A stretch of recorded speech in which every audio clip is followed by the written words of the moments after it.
few days ago, I uploaded this video to my channel, where I tried some outrageous methods to AFK the fight caves and make it very easy to farm out the Jad pet. You guys seemed to really like it and even gave me some ideas to try as well. So welcome to part 2 of AFKing the fight caves. Let's get started. Our first suggestion comes from Nasterium, who suggested that I try using full Justiciar and a Halberd. That way I'm never in the melee range of the mages, which was the brunt of the damage that I took in the original method. So, let's go ahead and try this out. So this is the setup that I landed on. Of course, it's pretty generic. Instead of going with the Berserker Ring and the Primordial Boots, this time I'm going with Guardian Boots and a Ring of Suffering.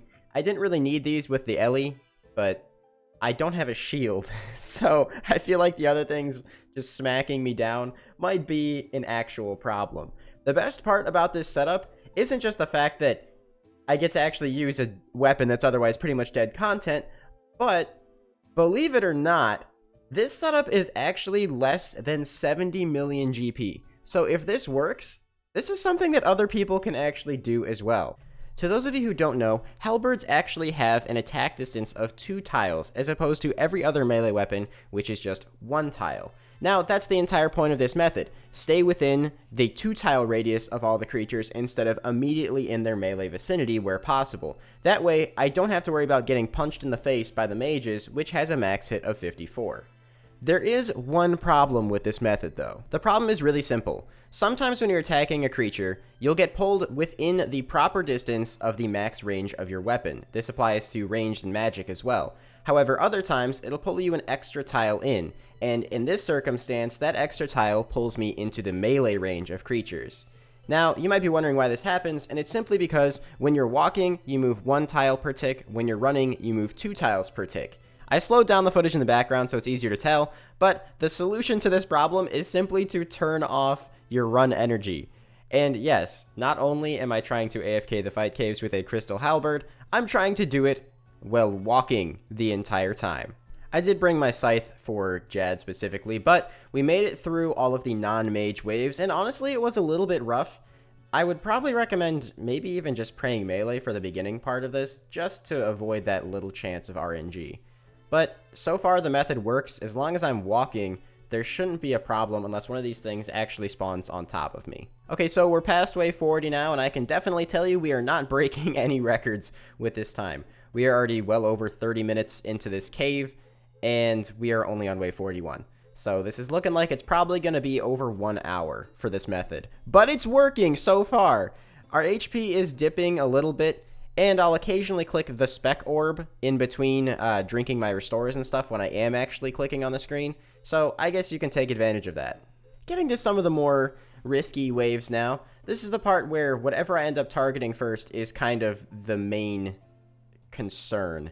If I end up on the mage first and I just have to sit there tanking everything else in the waves, it's a little bit scary. But we are past wave 50, so we might actually make it with a freaking crystal halberd, dude. Well, as you can see, my HP did dip a little bit low here. We got down to about 30 HP, but we're on wave 61 and everything else is dead besides this major. The next wave is double mages and then it's Jad, which means this worked. It did take me 2 or 3 tries to be able to do it with the halberd. The first try, though, I had my run energy on, which is how I figured out the solution to this problem. But, yeah, I can't believe this actually worked. I'm shocked. So, of course, we're going to burst through Jad real quick with our scythe, and then we'll get on to the next method. One thing I found very helpful for these runs that did save me a lot of time and wasted effort was turning on the idle notifier plugin to alert me when my prayer reached below 25. You'll see right here, it makes my screen flash, which will make me look back at it, and that way I don't do anything stupid like let my prayer run to 0 and die to a mage, which totally has never happened before.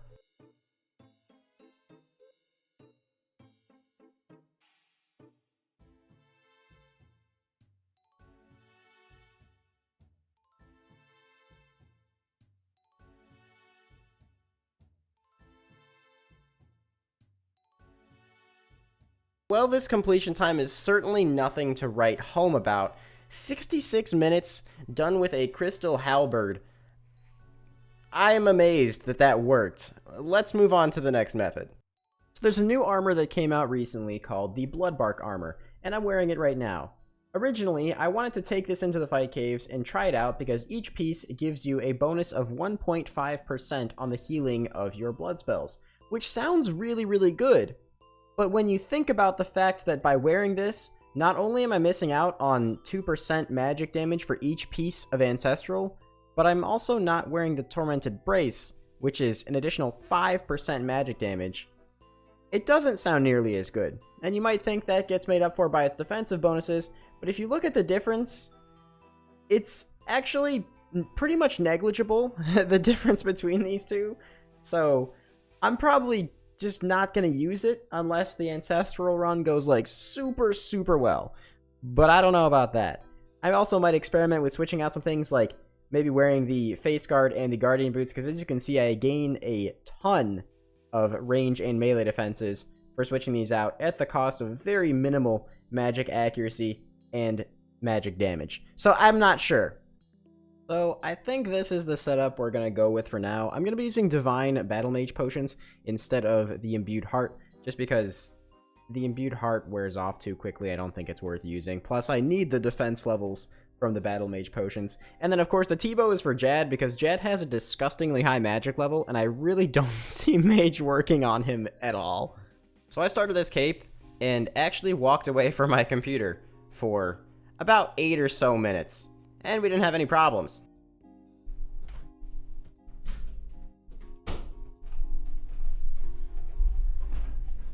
Oh, we're on wave 18. Surprisingly, still getting slapped around, it looks like, though. In case it wasn't clear, the entire cape that I'm doing right now is with Blood Barrage. And the HP that you saw me at in that clip, which wasn't even below 70 HP, was actually about the lowest my HP got in the entire cave. I don't think there was a single point where I dipped below 60, and that is insane. This method was very, very, very consistent. But there was one problem. Some of you might have noticed it earlier, and some of you, like me, probably did not. You can't shoot a blessing with a twisted bow. You can only shoot arrows, and I forgot to bring arrows. So I'm gonna have to Blood Barrage Jad, who has a very high mage level. I'm not sure if this is even gonna work, but we're gonna try. Honestly, up to this point, I have not had a single problem. And we're already past wave 40. You know, aside from the lack of arrows, that is kind of a problem. But we're past wave 40, and our HP is like not dipping whatsoever. I am using Augury right now for the extra defense, and of course, we're using the Ellie for this first run. I'm not even sure if either of them is making a single bit of difference, though, because I still splash a lot with Augury, and it doesn't give a damage bonus like the other two endgame prayers. So I might not even need it, which would make the cape even more AFK. Wave 50 now, still no problems whatsoever. I'm amazed that Mage is actually hitting as well as it is on the Majors in the cave. I stopped using Augury, and I'm noticing little to no difference whatsoever in the accuracy, which means I can AFK for upwards of 7 to 8 minutes at a time before my prayer runs out. No problems. Wave 60, no problems whatsoever. Even with the meleeers bashing on me, I don't get hit very often, which is amazing. And I think a large part of that is, of course, due to the fact that we have the Justiciar face guard and the Guardian boots, as opposed to just going in the absolute full mage setup. So this cave looks like it's going to be easy as hell. We just have to figure out if we can actually hit Jad with Blood Barrage. Oh, it does hit. Okay. It actually hits pretty well.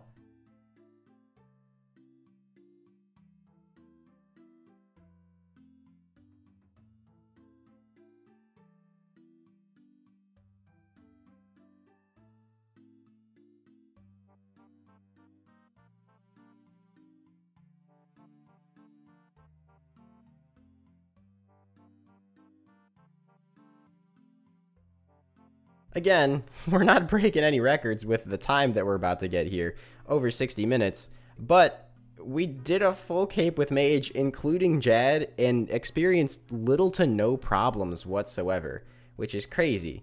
Now, of course, I'm going to try it without the Ellie and see if that was what was making the difference. So this wasn't entirely full when I started, but I did use about 2 mil worth of runes to people who are wondering, and that is definitely a bit expensive, but the method so far is hands down the best method out of any of the ones that I've tried, and looks like it should be extremely consistent, which we're about to test out right now by mixing up the gear. This time I remembered my arrows for Jad, but I'm gonna actually try the same setup, except this time with an arcane. I really don't feel like the Ellie carried whatsoever, but if this setup works, I'm gonna try a very, very budget version of this setup. Maybe we can even work below like 30 mil. And if that's possible, that's pretty crazy. Now, I'm sure a lot of you are thinking, Dave, it was definitely the Ellie. Nope. This run was just as easy as the last one. I had no problems whatsoever, and it was very smooth. As you can see in the background, I'm getting punched by this meleeer, which is barely doing any damage to me. So, it works, man. It's a consistent method, and it actually works. I'm pretty shocked that that worked and is working as well as that did. Although, obviously, right now my setup is very expensive, we weren't being carried by the Ellie, which is pretty important. So what I'm going to do now is I'm going to buy some cheaper gear. Maybe swap this out for a Master Wand. Maybe I'll actually try out the blood bark armor, whatever the heck that stuff is called. And we will see if we can get this with like maybe a sub 40 mil gear setup or something. I'll probably still bring the T-bow and everything for Jad, but it's just for Jad. So, just to prove that people can do this with a much, much cheaper setup. I managed to work the gear down to about a 30 mil budget. Believe it or not, the Master Wand's about 3 mil right now, so are the Guardian Boots, and then the Tormented and Ring of Suffering are both around 11 mil. So that's the majority of the cost here. Our magic accuracy is the most notable thing that got decreased, and of course our magic damage bonuses are pretty much a lot lower. I shouldn't say all gone, but they're a lot lower like this. So this is kind of testing things a little bit, but the other runs went pretty smoothly, so I have faith that we should be able to do this. Are there problems with this setup?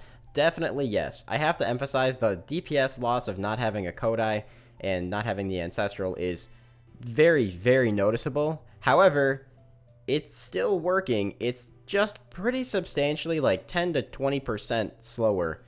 So, I mean, if it works, though, it works, and this is just a proof of concept that with a 30 mil gear setup and 2 mil worth of runes, you can do this. And you can even see right here that even with this meleeer bashing on me, my HP barely, if ever, really dips down at all.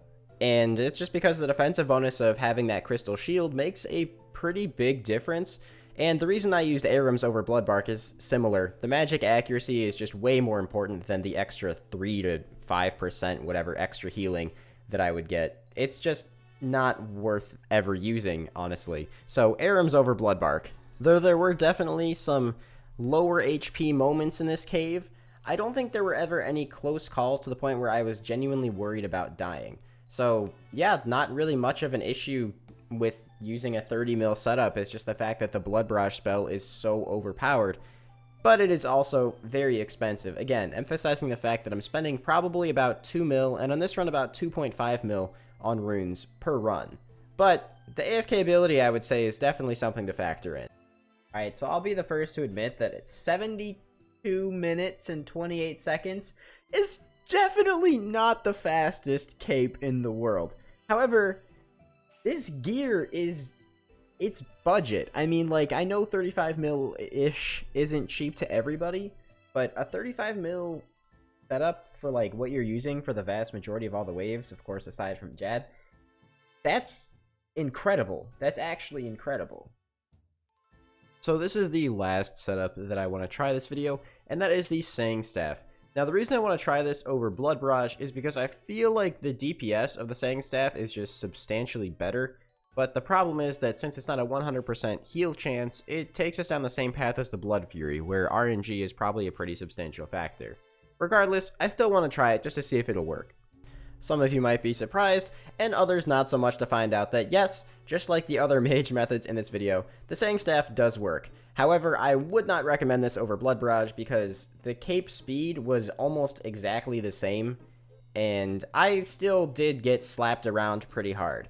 The consistency of Blood Barrage just definitely makes up for the fact that it's going to cost you a little bit more than a Saying Staff cape, but it does work if you want to try it. It does work.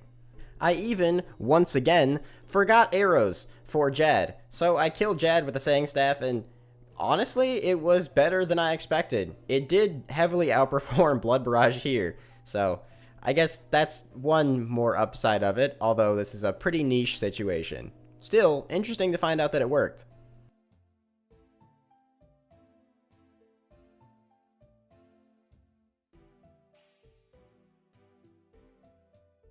You know, I have to say, one, I'm incredibly stupid for forgetting my arrows again. I cannot believe that I did that again. That's just dumb. But, I mean, the method worked.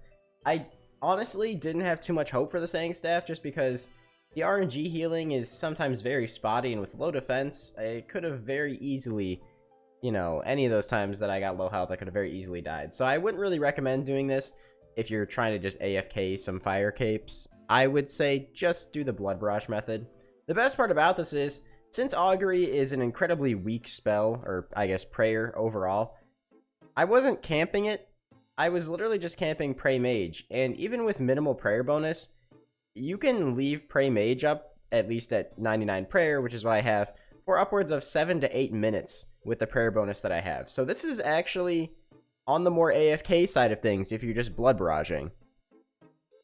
Now, in the last video, and I'm pretty sure I'll probably get some in this one, even though I'm addressing this now, a lot of people were asking why didn't I do an AFK range cape. Well, the thing is, all of the methods that I'm showing you right now have some potential of healing. The Saying Staff has a chance of healing, the Blood Fury had a chance of healing, the Blood Barrage method, which worked insanely well, is consistent healing. Range doesn't really have that, aside from Onyx Bolts, which I don't think would be remotely consistent enough to work. Plus, it would be even more expensive than the Blood Barrage method, so not much point in doing it. Basically, I just wanted to push the boundaries of particular gear sets and just see how far we could take it. And I'm amazed that these methods were much more consistent than the original ones that I tried out. So, again, if you guys like this video and you have any other suggestions, let me know, because I will definitely try this at other places for sure.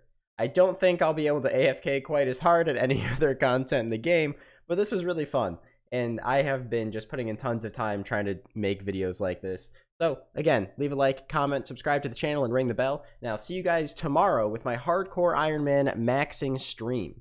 Peace out, everybody. Baby, but you know I never will. No. So I choke you down just like a